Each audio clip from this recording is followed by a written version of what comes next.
烧鸟听着很装逼，但在日本就是撸串儿。不过有一些富人啊，他们觉得撸串儿这个动作非常不优雅，我也不知道他们每天在想什么。于是有了这家店，今天直接吃出了烧鸟的真谛。不愧是头里 CK 的监制，人家这么多年都排日本第一，果然还是有点东西的。又到吃烧鸟的日子。他家在惠比寿，和东京众多米其林餐厅挤在了一起，但他其实根本就不需要米其林的认可，我自己说了算。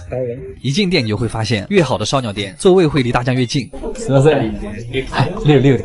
主要是为了那个，这个箱子是干嘛的呀？1味大酱，5个学徒，配置很日本。开始吧，小菜是一盘寿司，海苔包着鸡胸肉，紫苏叶寿司酱，上面刷了一丢梅子酱，一股淡淡的酸甜果味。第二个菜是炸春卷，里面的馅儿是鸡肉的内脏磨成泥做的，口感像土豆泥，但是内脏的味道非常浓郁，像是在很高级的烤肉店才会吃到的东西。这个菜的设计有点像喜之郎果冻，就是蔬菜版的东北肉冻，凸显的就是一个高级的感觉。这个鸡汤馄饨其实很重要，高情商，大酱在追求极致软烂的口感，低情商，它是炖了多久呀？有一点像四川的鸡汤抄手，但是超级浓郁的鸡汤打底。我们回去一定要尝一下鸡汤里面加蒜头。今天的第一盘肉是滴着肉汁的烤鸡腿肉，果然没有芊芊，它滴的那个油水非常像广州那边隔水蒸鸡蒸出来那个鸡汤，鸡皮上的炭香也很明显。上一次吃到这种炭的味道还是在Torisaki，就日本第一的烧鸟店，但是这是今日份的活到150。它上面那个酱是芝士跟蛋黄搅在一起的，它有点像咸蛋黄炒到冒泡泡的那个时候的口感，味道还有一点美乃滋。接下来居然是一盘鸭肉，哇！突然想起了成都的温鸭子，第一次在烧鸟店看到了鸭肉，它是用和牛的烹饪方式，低温烹饪的和鸭。这个粉嫩的鸭肉像是5分熟的西冷，鸭皮很厚，一口下去，鸭肉纤维里的油水会直接爆出来，再来一块烤的甜葱根。好的店的葱就是会很甜。下一个菜是小饼加上炭烤鸡肉丸，上面是一个鹌鹑蛋蛋黄，好可爱。它里面软嫩的部分还带了一点脆骨，非常像我豆腐嘴刀子心。把烧鸟的那个木签取掉之后，会实现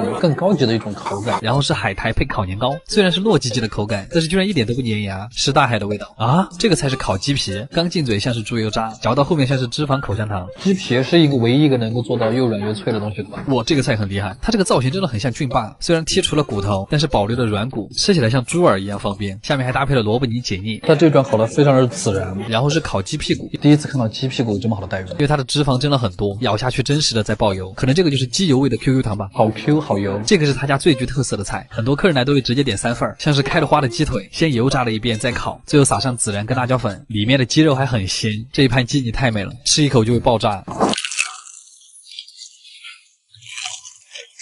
然后是素菜烤红薯，看着黄油融化，还挺开心。就跟日本人很喜欢在西瓜上面撒盐是一个道理，为了让它显得更甜。最后一盘肉是鸡腿3吃，可能因为我没有了签子，所以他们家每个菜都很扎实。炭火的味道让鸡肉完全不腻，甚至有点韩国烤肉的意思。最后的主食是鸡汤烤饭团，太牛了，它就是带锅巴的四川鸡汤饭。最后的甜品是一碗刨冰，在日本还挺少见的。吃完之后我发现，这样的烧鸟店真的很适合开在国内。虽然不是传统的串串，也不是特别高档的食材，但是每一盘的设计都很用心，非常的出片。阿基推荐指数9分，嘎么样？真牛啊！东京，它是一个非常复杂的城市。虽然我的账号就叫东京阿基，但是来日本这么久了，我都没有正儿八经介绍过它。所以我就在想啊，如果我只有1天的时间，我会在东京做一些什么事儿？我们和上次的神奈川一样，就从早饭开始。首先，如果你的预算比较足，我真的很推荐尝试一下东京的怀石早餐，服务和体验都特别的好。但是那个什么，作为早餐确实有点贵。如果想省一点，回转寿司也是一个不错的选择。毕竟早饭吃好了，还会有接下来的事儿。代官山是一个很适合上午散步的地方，那家米其林1星的咖啡厅，还有非常网红的鸟屋书店都在这儿，感受一下日本富人区的氛围。而且它的旁边就是涩谷，就是那个很大的交叉十字路口。涩谷玩的地方可太多了，忠犬八公的故事就是在这儿发生的，还有超多的影视作品都在这儿取过景。到了午餐时间，最好不要吃太油腻。这家现烤的汉堡肉我很喜欢，而且也不贵。吃完饭我一般会去唐吉诃德逛一下，它是一个综合性特别高的百货，主要是因为他们家特别的便宜，所以当地人也很喜欢。野餐一定要备一点零食，带这个晴热价格 logo 的还不错。这是我在里面特别喜欢的香菇干，叫追星，那就更有意思了。涩谷经常会有各种明星的快闪店，比方说现在就是某女团，上个月是某电视剧，反正比较火的东西都会选在这儿。接着下午的时间会很充裕，可以有很多选择。如果你觉得去迪士尼太累了，可以爬一爬东京塔，这个可是东京的标志，巨壮观。不想爬楼梯还可以坐电梯。钢铁森林还是很浪漫的。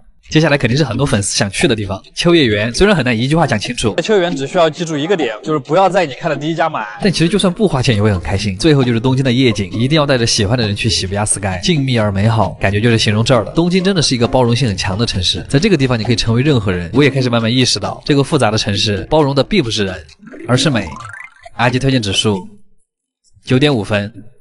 最后提醒大家，在东京玩的时候，可以等到最后一天再购物。买东西的话，可以直接去东皮，因为这里的东西真的相对便宜，基本上只要是日本的日用品，还有药妆，在这儿都可以找到，不用担心被坑，也不用担心买到假货。好了，卡维尔这么久没更新，干什么去了？其实主要是回国了，时隔4年终于回来了，我好兴奋啊！这次来上海主要2件事儿，一是来参加个大博主的婚礼，二就是今天这家店了。早就听说上海有很多好店，但是今天这家本帮菜不仅拿了3年的米其林，还拿了3年的黑珍珠，什么牌面啊这么大？这次回国主打一个见世面。这是我回国之后探的第一家店。我真的很喜欢上海的晚上，华灯起，夜色阑珊，感觉很让人安心。你好，我是刘，7点半预定的3位，但他们2个还没来，我先到了，我可以进吗？可以啊，这个餐厅是真的很大，进门的这面墙也很牛，点菜的时候就能感受到服务态度是真的好。餐前小菜会送一个酸桃子，很脆，主要是清口用的。第一个菜就非常的重磅，九转小肠，看看它有没有保留一些东西啊。他家把小肠卷得特别的紧实，再加上小肠很瘦，是特别有层次感的劲道，油香油香的卤水，很想直接泡饭吃。然后是他们家的特色菜花雕醉虾，虾身里面塞得满满的溏心虾膏，真的很夸张，料汁有一种淡淡的梅子味。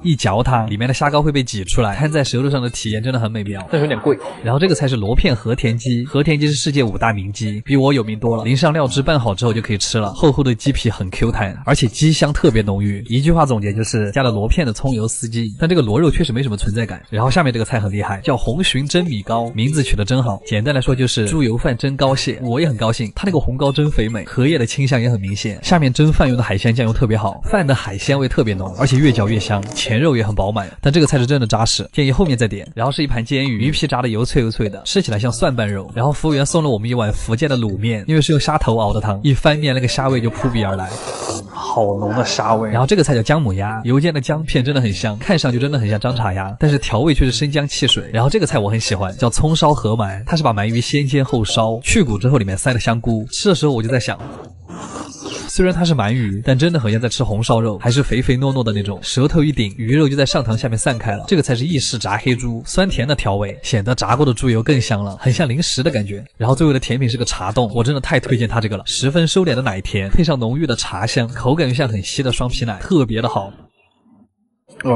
今天吃了最好吃的菜，每个菜吃完都是最好吃的。删掉这一段。总的来说，这家店吃得非常的开心。如果不考虑价格因素的话，一定常来。阿基推荐指数8分，卡维尔，回国真好。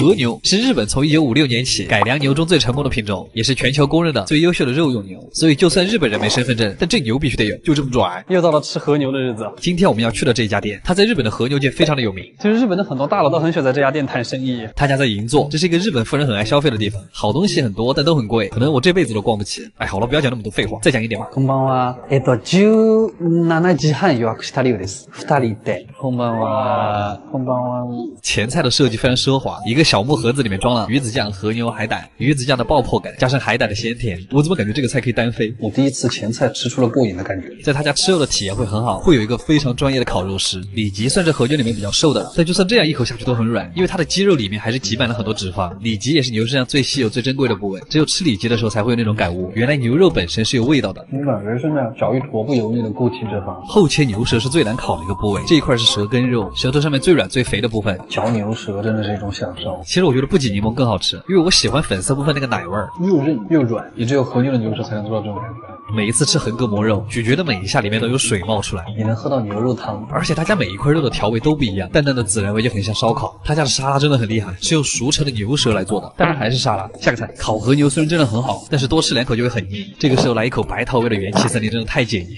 气泡介于牛胸跟牛腹之间的肉，其实就是胸腹隔膜，比普通的横膈膜肉更肥一点，透着光看就是雪花分布的更漂亮。可能这个就是肉翡翠吧，进嘴特别像牛肉版的咸烧白，嚼得你满口油香。横膈膜是喝牛汤，这个就是喝牛油。这是一片很常见的横切牛舌，从舌尖切到了舌根，没那么软，但是比较脆嫩，吃起来会有嚼内脏的感觉。我还挺喜欢那个新鲜的味道。然后是一片牛腿肉，还配了个米饭。我特别喜欢和牛寿司，带着肉香的米饭，中国味一下会被满足，就是他们家最贵的一道菜。下面把三明治烤脆，然后会夹着牛里脊最中间的那个部分。对不起，郑中基老师，光是制作它的过程看着就很享受，边角料会单独切下来蘸盐吃，它是非常柔和的味道，外面一层吃起来又薄又脆，因为它是油炸的，所以能够锁住很多油水。烤得温热酥脆的吐司，加上鲜嫩多汁的和牛，还刷了一层微辣带着果香的酱汁。它那个肉的质感和虾很像，吃完特别的满足。就是吃过最好吃的后面三明治。然后是一片水煮的薄切里脊肉，蘸上他们家特制的咸蛋黄鸡蛋泡泡，再加上了黑松露之后，就是你已经能闻到扑面而来的汽油味了。它很像坚果蛋黄酱包裹着和牛，鸡蛋泡泡里面还有神奇的颗粒感，就像麦丽素的心，脆甜脆甜的。它还是很贴心的，给你上了一碗饭，直接泡在刚才那个汽油蛋液里。这一口饭承载的东西实在是太多了。最后的甜品是一个黑芝麻雪糕，有点像冰淇淋版的铜锣烧。果然这家店出名还是有原因的。阿基推荐指数9分，卡位儿，就是没吃饱。